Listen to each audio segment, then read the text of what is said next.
In the next case, all we are going to do, let's put on some beer tags first, and in the last case, input type submit. There it goes. First of all, let's close it. Value submit. Here it goes. Now let's reload, and we can see, for say if we press Ctrl F5, so we can see that everything is now gets unselected, nothing is here. Now we have practically created a name field, we have practically created a select option field, and we have created a submit button associated to all these form elements. And in the next case, all we are going to do, we will be creating another element right over here. So we will be making usage of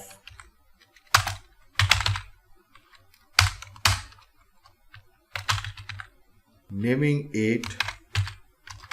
Now we'll be naming it as terms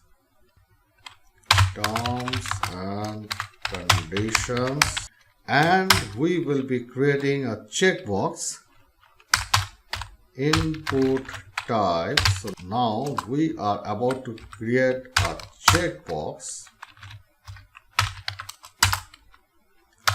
which has a definite name of terms, and name terms, the ID will be the same. Let's put it the same, terms, the value. So we have created this one. Now let's reload, and we can see that it is been created right over here. As usual, we'll be using some beer elements in this respect. There it goes. So everything is right now in order. So we have created a form field which holds an input type name, then it holds a select box right over here, then it holds a definite checkbox, and at the end it holds a submit button right over here. Now in the first case, all we wish that we would be entering some values into it. Practically we are not validating this form field right now. This is the scope for the next tutorial, but in the first case, all we are about to do, we are about to use some input to all these form fields, and we would like to display that input into the bottom of this page.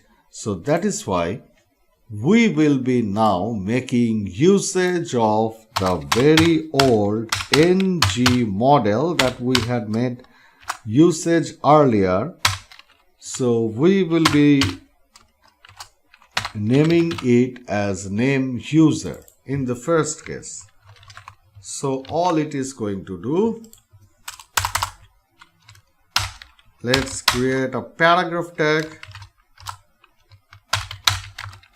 name of the user, and what it is exactly going to be, it is going to be the name user. So if we now head back and reload, and if we enter some value to it, something like this, we can see that the name of the user is being shown right over here, right into the page that we have created. In the similar fashion, we will be creating another ng model for this select box. We have named it as your singer, and we will be making usage of it something like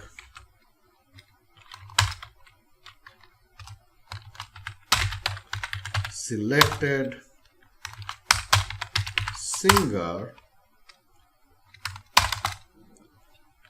So what will be the selected singer? It is the same value has been chosen by the user itself. So we will be creating this now in the next case.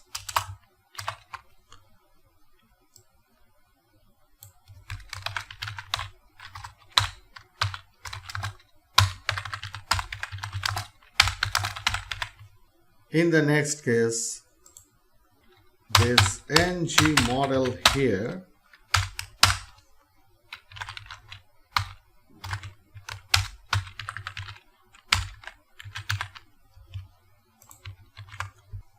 and in the next case it will be right over here. So everything is done, everything is complete. Now let's head back to our project and reload, and we can see that everything is right now in order. Now if we input something like Sachin, we can see that name of the user Sachin. If we select this Kishore Kumar, we can see that as we had told you earlier that this value is being returned, is being thrown back to us. If instead of that we select this Muhammad Rafi, we can see that this value Rafi, it is practically the value of this individual option that we had created earlier. And in the last case, terms and condition, if we check this box, we can see that the true condition is being thrown to us. So this is how we may throw back the form elements and its values into the display of our HTML page. So this is it up to this far. In the next one, we will be learning something more on these form elements.